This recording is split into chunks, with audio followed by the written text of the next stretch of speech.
Hello there. Come in, come in. Find a comfortable chair or perhaps just stay where you are, nestled in for the night. The hour is late, and the world outside has finally quieted down. Let's dim the lights, shall we? Just enough to see by, just enough to feel the shadows lengthen and the day's anxieties recede. This is a time for quiet reflection, for stories that unfold slowly, like a fern or a fading memory. Before we begin our journey back in time, I'm always quietly curious to know where these stories land.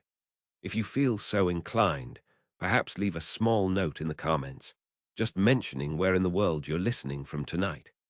It's a lovely way to feel a little less distant.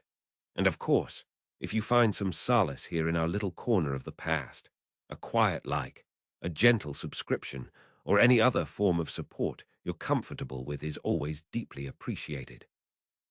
It helps keep the candles burning late into the night.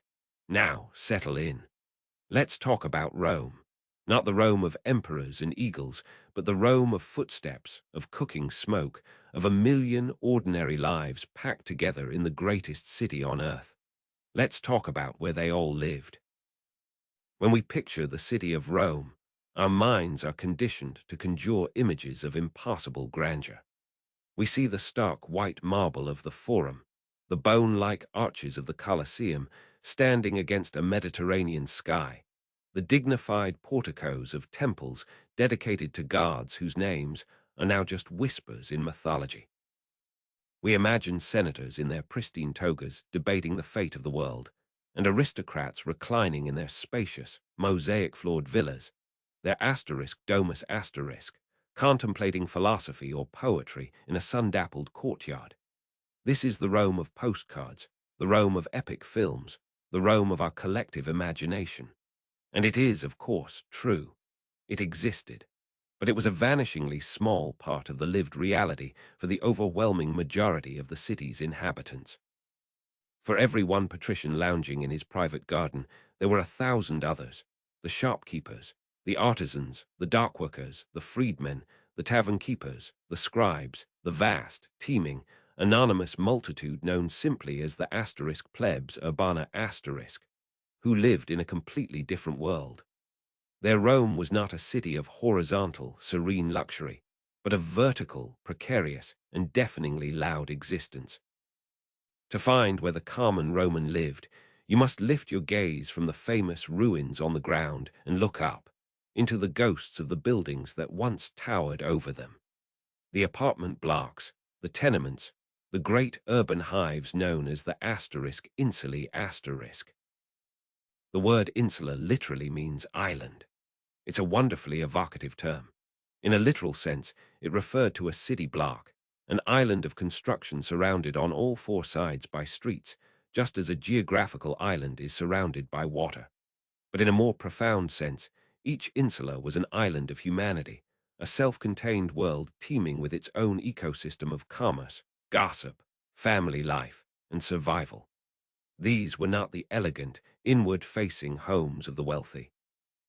The classical asterisk domus was designed for privacy and exclusion. It had few, if any, windows facing the street. Its life was centered on an internal courtyard, the atrium, a private space shielded from the noise and the grime of the city. The insular asterisk, by contrast, was an entirely extroverted structure. Its entire existence was oriented towards the street. The ground floor was almost invariably composed of workshops and retail spaces, the tabernae. These were not quaint little boutiques. They were bakeries radiating scorching heat, blacksmiths hammering out a rhythmic din, fullers' shops reeking of urine used for cleaning wool, and food stalls, the thermopolia, serving hot, ready-to-eat meals to a populace that often had no means of cooking for themselves. The doors of these tabernae were thrown wide open, spilling their sounds, their smells, and their customers out into the already crowded street. Life wasn't lived behind closed doors. It was performed in public, a chaotic, continuous piece of urban theater. Above these commercial ground floors rose the apartments, the asterisk cenacular asterisk. And this is where the verticality of Roman social structure became brutally, physically apparent. The most desirable apartments, if one can use such a term, were on the lower floors, just above the shops. These were larger, perhaps consisting of a few rooms, and might even have had the luxury of a balcony, a menianum asterisk, overhanging the street. The rent here was high, affordable to a prosperous merchant, a skilled artisan, or a lower-level bureaucrat. But as you ascended, with each flight of rickety, often external wooden stairs, the quality of life plummeted while the rent, mercifully, did the same. The rooms became smaller, darker, and more subdivided. A single family might be crammed into a single room. The highest floors, the attics and garrets directly under the tiled roof, were the domain of the truly impoverished. Here you were exposed to the worst of the elements, the searing summer sun turning your home into an oven, the winter rains leaking through the poorly maintained tiles. These top-floor dwellings were often little more than cubicles, rented out by the day or the week to casual laborers, recent immigrants from the provinces, and anyone else living on the absolute margins of the urban economy. The construction of these buildings was a testament to the eternal conflict between human need and human greed. Rome was, for much of its history, a city of unchecked real estate speculation. Land was scarce and immensely valuable, so the only way to build was up. Property developers, often men from the highest echelons of society, the famous orator Cicero and the fabulously wealthy Crassus were both notorious landlords, had very little incentive to build for longevity or safety. The goal was to maximize rental income while minimizing construction costs. The result was a city full of shoddily built, dangerously overcrowded towers. While the foundations and ground floors might be of cheap brick or concrete, the upper stories were frequently made of a terrifyingly flimsy material known as opus craticium asterisk, essentially a wooden frame filled with a mixture of reeds, plaster, and rubble.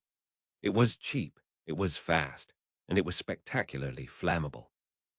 The Romans were masters of engineering, the creators of the aqueduct and the vaulted dome, yet their domestic architecture for the masses was often a disaster waiting to happen.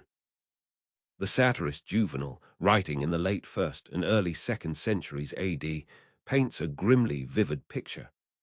"We inhabit a city held up for the most part by slender props," he writes, "for that is how the landlord patches up the cracks in the old wall, telling the tenants to sleep soundly, though the building is ready to collapse." The threat of collapse was constant and real. The threat of fire was even worse. In a city of 1 million people, where thousands of open flames were used for light, for industry, and for cooking in poorly ventilated spaces, and where buildings were constructed of timber and dry plaster, a single stray spark could be catastrophic. The Great Fire of 64 AD, during the reign of Nero, is the most famous example, but it was merely the most destructive of countless fires that regularly swept through the city's dense residential quarters. The state was not entirely oblivious to this. The Emperor Augustus, recognizing the danger, established a corps of watchmen, the Vigils Asterisk, who acted as a combination fire brigade and rudimentary police force. He also decreed a height limit for new buildings, capping them at 70 Roman feet, or about 21 meters. After the Great Fire, Nero imposed even stricter regulations, mandating the use of more fire-resistant materials like brick and stone, requiring wider streets, and ensuring better access to water. But Rome was an old city, and these regulations could only do so much. The old, flammable tenements remained, and landlords were notoriously adept at finding loopholes or simply bribing officials to look the other way. For the average Roman living on the 5th floor of a creaking asterisk insula, the smell of smoke was not just an inconvenience, it was a signal of existential terror. Life inside these apartments was stripped to its bare essentials, largely because they lacked what we consider the most basic amenities. There was no running water. The magnificent aqueducts that fed the city's fountains, baths, and the homes of the rich did not extend into the upper floors of the insulae asterisk. Water had to be hauled by hand, in heavy jars, up flight after flight of stairs from the nearest public fountain. This daily, back-breaking labor meant that water was used sparingly. Consequently, personal hygiene within the home was a constant challenge. More significantly, there were no private toilets. The wealthy had latrines in their homes, flushed by a constant stream of water diverted from the aqueducts. The commoner had two options, neither of them pleasant. The first was the public latrine, large communal facilities, often surprisingly ornate, where people could relieve themselves while sitting on long marble benches, chatting with their neighbors. The second, and far more common method, was the chamber part. Once full, its contents were supposed to be carried down to be emptied into a cesspit at the base of the building or into the sewer system, if one was nearby. In reality, the path of least resistance was often the window. Roman law was filled with statutes addressing the problem of falling objects and waste from upper-story windows, a clear indication of how common the practice was. Imagine walking down a narrow Roman street, not only dodging porters and donkey carts, but also keeping a wary eye on the windows above. The lack of amenities extended to the kitchen. Cooking indoors was a tremendous fire hazard and was often forbidden by the landlord. The small, smoky braziers used for heating and cooking were a primary cause of the city's frequent fires. As a result, most inhabitants of the insulae did not cook their own meals. Their diet was based on food purchased from the countless street vendors and cook shops that lined the streets. The thermopolium with its L-shaped counter and large earthenware jars, the dolia embedded within it to keep food and wine warm, was the Roman equivalent of a fast food restaurant. Here one could buy bread, cheese, sausages, lentil stew, and cheap, watered-down wine. This reliance on public and commercial services for the most basic functions of life, for water, for sanitation, for food, is one of the defining characteristics of Roman urbanism. The insula was not a self-sufficient home in the modern sense. It was little more than a dormitory, a place to sleep. The real living was done elsewhere. The street, therefore, was not merely a thoroughfare. It was an extension of the home. It was the living room, the dining room, and the workplace for a huge portion of the population. The noise must have been overwhelming, a constant, unrelenting assault on the senses. From dawn until dusk, the streets would be a cacophony of sounds. The clatter of wagon wheels on stone paving, restricted to nighttime in the city center, making sleep a further challenge. The shouts of merchants hawking their wares, the hammering and sawing from workshops, the braying of mules, the arguments of neighbors, the laughter of children, the endless murmur and roar of a million people living cheek by jowl. The smells would have been equally potent, a rich and often foul tapestry of wood smoke, baking bread, cheap wine, sweat, incense from neighborhood shrines, and the ever-present stench of garbage and human waste. The streets were narrow, winding, and dark, overshadowed by the tall buildings and their projecting balconies. They were a river of humanity, a place of constant motion, interaction, and friction. To escape this claustrophobic intensity, the common Roman had a vital outlet, the public baths, the thermae. The baths were perhaps the most brilliant and humane invention of Roman civilization. They were far more than just a place to get clean. They were vast, palatial complexes, often funded by emperors and open to all for a tiny fee or even for free. Inside, one could find not only hot, warm, and cold pools, but also exercise yards, libraries, lecture halls, gardens, and snack bars. The baths were the great social leveler. Here, for a few hours, the shopkeeper and the senator could shed their clothes and their social status, and simply be Romans together. It was the city's true community center, a place to meet friends, conduct business, relax, and wash away the grime and the stress of life in the insular asterisk. The state, or rather the emperor, understood a fundamental truth. To keep a potentially restive urban population of 1 million people packed into such precarious living conditions You had to provide them with bread and circuses, yes, but you also had to provide them with water, sanitation, and a place of communal dignity. The grandeur of the public buildings, the temples, the basilicas, the baths, was not just for show. It was a necessary psychological and practical counterweight to the squalor of private housing. It's also important to demythologize the idea that the asterisk insulae were uniformly slums. The term conjures images of total destitution and social decay, which is not entirely accurate. While the upper floors certainly housed the very poor, the lower and middle floors were home to a vibrant and essential middle class of artisans, merchants, and service providers. The insula was the engine of the Roman economy. The baker living above his shop was not a slum dweller. He was a small business owner. The scribe renting a couple of rooms on the second floor was a skilled professional. These were not failed people. They were the very people who made the city function. The insula was a complex, vertically stratified society in miniature, reflecting the broader hierarchy of Roman society itself. It was a place of immense social and economic diversity, where a relatively prosperous shopkeeper might live just a few meters, but a world of social distance, away from a day laborer living in a leaky attic. This model of urban living was not confined to the capital. As the empire grew, the Roman model of the city was exported to the provinces. The best preserved example we have is not Rome itself, where later centuries of construction have buried most of the ancient residential quarters, but the nearby port city of Ostia. A walk through the ruins of Ostia today is a walk through a city of insulae asterisk. Here you can see the ground floor asterisk tabernae with their counters still intact, the staircases leading up to the vanished upper floors, the inner courtyards that provided a little light and air to the surrounding apartments.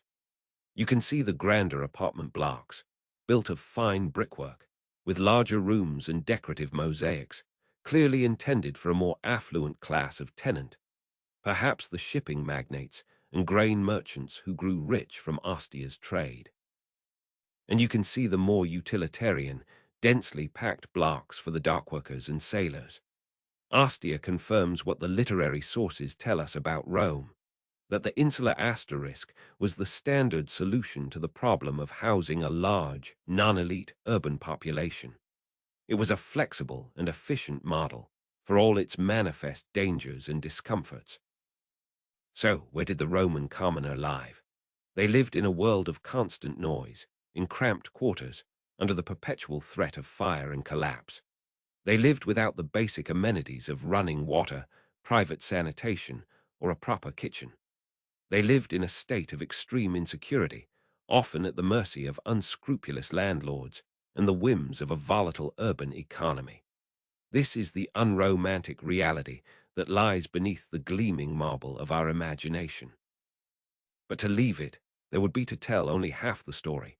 They also lived in a world of incredible vibrancy and intense community. They lived their lives in public, on the streets, in the taverns, at the market, and in the magnificent public baths. Their world was not one of isolated, private misery, but of shared, collective experience. The insula and the street that served it were two halves of the same whole. The inadequacies of the one were compensated for by the provisions of the other. The Roman commoner lived in a state of precarious balance, a life of hardship mitigated by civic infrastructure, a life of individual anonymity within a crushingly present crowd. They lived in the shadow of the great monuments, but it was their collective energy, their labor, their consumption, and their sheer numbers that made the existence of those monuments possible. They were the foundation upon which the entire magnificent, terrifying, and contradictory edifice of the Roman city was built. Their homes may have been islands of brick and timber, but together they formed the continent of Rome itself. And so, our journey through the narrow, noisy streets of the ancient city comes to a close. The echoes of the blacksmith's hammer and the merchant's call fade, leaving us once more in the quiet of our own time. It's a sobering thought, isn't it? To realize that the grandeur we so often celebrate was built upon a foundation of such profound discomfort and precarity for so many. It reminds us that history is not just the story of the powerful, but the story of everyone else, the millions whose names are lost, but whose lives, packed into those towering insulae were the true lifeblood of an empire. Perhaps it gives us a new lens through which to see our own cities, to consider the spaces we inhabit and the lives lived within them. But for now, the night is deep. It's time to let these thoughts settle, to let the past recede and allow for rest. Thank you for spending this quiet time with me. I hope you sleep well and that your dreams are free from the fear of fire or falling masonry. Until next time.